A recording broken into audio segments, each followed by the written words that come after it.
Hello, I'm Lola, and I'm going to be reacting to Casual Geographic's Why Elephants Don't Think You're Cute. So, this is definitely going to be a hate on elephants, so let's see what he says. Let's go. お前はもう死んでいる。何 Oh!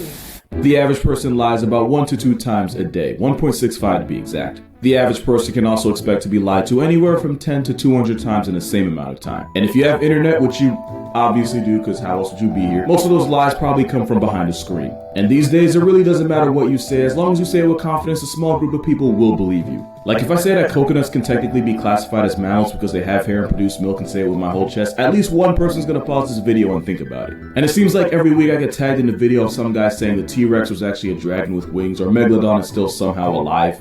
When the truth is, T-Rex didn't have wings, a 60-foot shark isn't hiding from the world in the bottom of the ocean, and there are no hot singles in your area just dying to meet you. The worst lies are the ones you tell yourself. There's a lot of alternative facts out there, so I'm going to talk about the most common and the most entertaining ones that I get asked about. Some of these might be obviously made up, others I may or may not have believed at one point. Either way, someone's feelings are definitely going to get hurt with this first one. So it's a known fact that elephants find us cute, and we know this because the parts of an elephant's brain that are engaged when one sees a human are the exact same as when a human sees a puppy, meaning elephants see us the way we see puppies. Except it's not true, and for 3 good reasons. Number 1, there ain't an MRI big enough. Not to mention the elephant would have to be awake and fully conscious just for us to be able to prove it, meaning everyone in that entire room would be one 5-ton temper tantrum away from getting crossed off the census. Number 2, elephants have every reason to find us the opposite of cute. It's bad enough they're forced to share an area code with some of the most dangerous things alive. But add the fact that humans put an estimated 55 elephants on a shirt, not every week, but every 24 hours. Elephants finding us cute would be like if people found Ted Bundy cute. And that would just be ridiculous. Yeah. Someone feels called out and they should be. And number 3, and when I tried to figure out where this fact even started, it turns out it came from a Twitter post back in 2017. And it also turned out that she got that fact from Tumblr, and disclaimer, it's not going to be the only fact we get from there. Long story short, if elephants actually found us cute, the global census would be at least 500 names heavier. But there's nothing cute about this next video.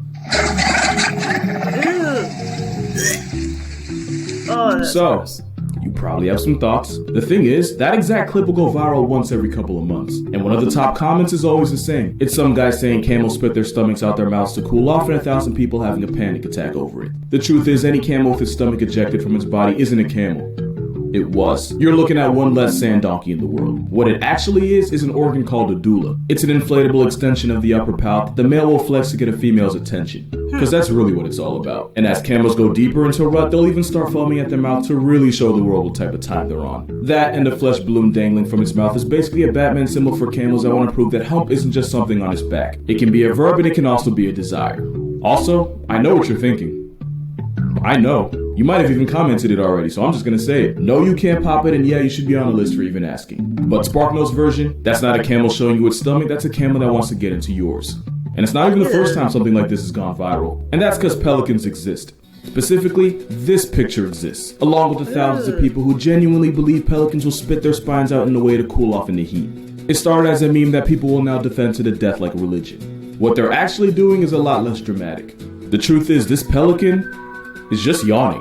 When pelicans yawn, the tissue on their bottom mandible gets stretched out over their neck under it. All it is just a pouch being flipped inside out, not a pelican evicting its own skeleton to cool off. What this flying trash disposal actually does to cool off is gular fluttering. It's pretty much the bird version of panting. It works by exchanging the hot air from the throat and lungs with the cooler air from outside. Birds like pelicans can avoid overheating, without also having to negotiate half their spine. Cause trust and believe me when I say this, pelicans are demonic enough on their own. Another common bird fact is that turkeys are so IQ deficient that they'll look up during a rainstorm and drown themselves. And then somebody will tell you it's true because their neighbor's dog's grandmother knew someone whose turkeys became a hashtag that way.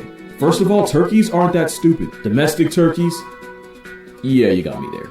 But go ask a hunter how dumb wild turkeys are and how easy they are to catch. You'll either get a 40-minute backstory or a few curse words under their breath. Turkeys that manage to survive in the wild are way smarter than they get credit for. As for the drowning in the rain thing, Some turkeys get this condition known as tetanic torticollis spasms, or TT for short. And the Spark Notes version is that this neurological fumble can cause turkeys to cock their heads back facing the sky and be stuck there for up to a minute and sometimes longer. So no, the turkey isn't dumb enough to waterboard themselves in a storm. It's just some people that are gullible enough to believe it. And it's probably the same people that believe this. Apparently, otters will show their babies to predators in order to make them feel compassion. Now, I'm not going to judge anyone who believes this, but I'm going to put it real blunt. There are a lot of threats to a sea otter's way of life. Two of them include the headliner for Jaws and a freed Willy. And trying to get sympathy from the same Oreo that regularly sends seals into orbit and stingrays to the shadow realm is basically ringing death's doorbell. Now, you might argue it wasn't a sea otter in the picture, it's a river otter. Fair enough. Imagine an otter trying to guilt trip a prehistoric snare trap with its child. The outcome would be 2 less otters and 1 well-fed gator.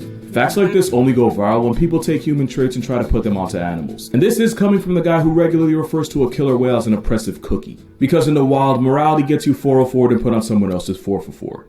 Which is why otters are much more likely to sacrifice their own child than use them as a sob story for a coyote. And speaking of babies, you probably heard as a kid how you should never touch a baby bird because then you'll get your scent on the chick and cause the mother to reject it. And that's not true for a very simple reason. Most birds have a poor sense of smell. The average bird wouldn't even be able to tell if you had touched your chick or not. Especially since birds don't identify their chicks by smell, they go by sight and sound. Now the reason you shouldn't touch one is because if mama bird suspects that her nest has been disturbed in any way, she'll abandon them altogether. Why risk your life raising a family when you can always make a new one? Also, the baby bird might not even need your help, because oftentimes it's a fledgling that people are trying to save. Not knowing that fledglings are perfectly fine on the ground or are probably being supervised by parents nearby. But if those parents did because they see you manhandling their child, then the only thing you helped that baby was become an orphan. Basically, you'd be rescuing that bird the same way the dentist rescued Nemo. Another fact that isn't really a fact is actually something I used to believe. Cheetahs got screwed in the genetic lottery and screwed hard. And one of the reasons people think that is because they can only sprint for 20 seconds at a time before their brains start to overheat and eventually shut down. Cheetahs are a genetic fumble and nothing will change my mind about that. But cheetah hunts don't end fast due to overheating. They end for the same reason you can't sprint as far as you can jog. Sprinting fast enough to catch a ticket on the freeway costs so much energy that even when cheetahs make the kill, they have to rest before actually claiming their prize. And the ironic thing is, in experiments where cheetah body temperatures were taken, they were slightly higher after a successful hunt compared to when they went home hungry. But it probably didn't have to do with the actual running.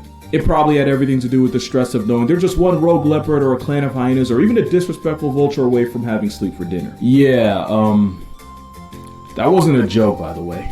Researchers now believe that cheetahs get anxious at kills for the simple fact that they can get their pockets picked at any time. That nervousness can cause the temperature to rise. But cheetahs don't actually overheat like an old school Dell monitor. They get more heated over the mental stress of keeping their lunch than the physical stress of actually catching it. And the myth started from an experiment where Harvard scientists took cheetahs from captivity, put them on a treadmill, and then plugged up their south side with a thermometer. And before you say anything, we've done some weird things in the name of science, and that wouldn't even crack the top 10. But all it did was convince the world that cheetahs factory reset themselves if they run too long. Don't get me wrong, they're still low tier, but they're not that bad. Another thing people swear is fact is this one right here, and I'll admit it, knowing what I know about these tuxedo turkeys, I normally wouldn't put it past them. But 2 things. 1, this gif is fake. But 2, penguins don't actually eat each other to test if the water's safe. I'm not doubting that they're big enough cloacas to try. It's the same bird that'll do the mannequin challenge while its firstborn becomes a flatline. But what actually happens is penguins like Adelies will often gather by the water's edge. And it'll usually take 1 or 2 jumping in first before the rest follow suit. Now obviously if a murder seal makes a guest appearance, the other penguins probably won't be so quick to join. But penguins don't actively sacrifice each other just to clear the water. The same way sloths aren't as brain dead as some people like to think. You've probably heard this one. Sloths are so stupid that they regularly mistake their own arms for tree branches, only to fall and become a statistic. No, I never heard that one. Except not only is it not true, the myth itself came from The Hitchhiker's Guide to the Galaxy by Douglas Adams. And that fact was based on a one-time event Douglas experienced with a baby sloth. A sloth's claws actually works in the opposite way a human hand does, where having a tight grip is a default and opening up their claws actually takes effort.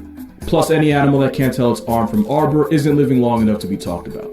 That would make even a koala look like an MIT candidate, but people took the sloth fact and ran with it. But it didn't get nearly as much mileage as this last myth did, because literally every time you've heard the phrase alpha wolf, you were lied to, because in the wild, the alpha wolf doesn't exist, since the wolf pack's made up of the 2 mating wolves followed by a couple generations of their children. Saying alpha wolf implies that the leading wolves got there by flexing on all the other wolves in the pack, when really the leading wolves are just the ones that boned. And unless your father got there by throwing hands with everyone under your roof, which I hope for your sake never happened, and unless you're some kind of weirdo, you wouldn't call your father the alpha. You call him dad. The biggest problem with the alpha wolf concept was that it was based on wolves in captivity. That'd be like if I got locked in max security, studied all the prisoners, and then wrote a book on human nature. Either way, it's a myth. So much so that the guy that helped popularize the term alpha wolf, David Meck, ended up doing a 180 and even tried to get his publisher to stop releasing his book on wolf ecology because of the myth. Especially since one of the biologists he referenced, Rudolf Schenkel, based his studies on observing wolves in a German zoo. And in poorly constructed zoo habitats, wolves will behave with more self-preservation than wolves in the wild, since the wolf's natural strategy revolves around propping up the weaker, youngest members. Long story short, when you put a bunch of random, unrelated wolves behind a fence, they're gonna start acting different. Not unlike humans in max security. Because I think we can all agree whatever goes down in prison doesn't represent people in general. But in the wild, the big bad alpha wolf is about as real as the Easter Bunny. And no amount of tattoos, podcasts, or wildly inappropriate fanfics will ever change that. Don't think I'm not aware of how y'all know what rutting is. I'm onto you. But that's gonna do it for this video. For more consistent daily content, be sure to follow my Instagram and TikTok, both are going to be in the description. And to watch videos before I post them and to support me beyond just subscribing, please consider also becoming a patron on Patreon. Also be sure to pre-order my new book if you haven't already. Got all my plugs out the way, so be sure to drink water, hug your mother, don't hug an elephant, unless it asks you first, and I'll see you in the next one. Aww.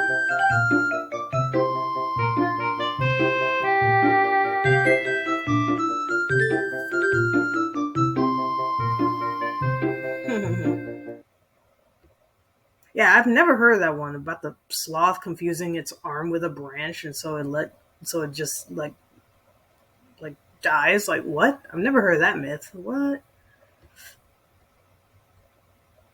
And what was that other one? The one about the turkey, like it drowns itself, like it looks up and like is broken and just drowns and dies. Like I've never heard that one. What the freak? Okay, that was Casual Geographic's Why Elephants Don't Think You're Cute. Yeah, I mean, like, yeah, that's very smart. Messing with an animal that outweighs you by tons, and thinking like, oh, it's not going to do anything. Yeah, it will. That's my reaction. Bye.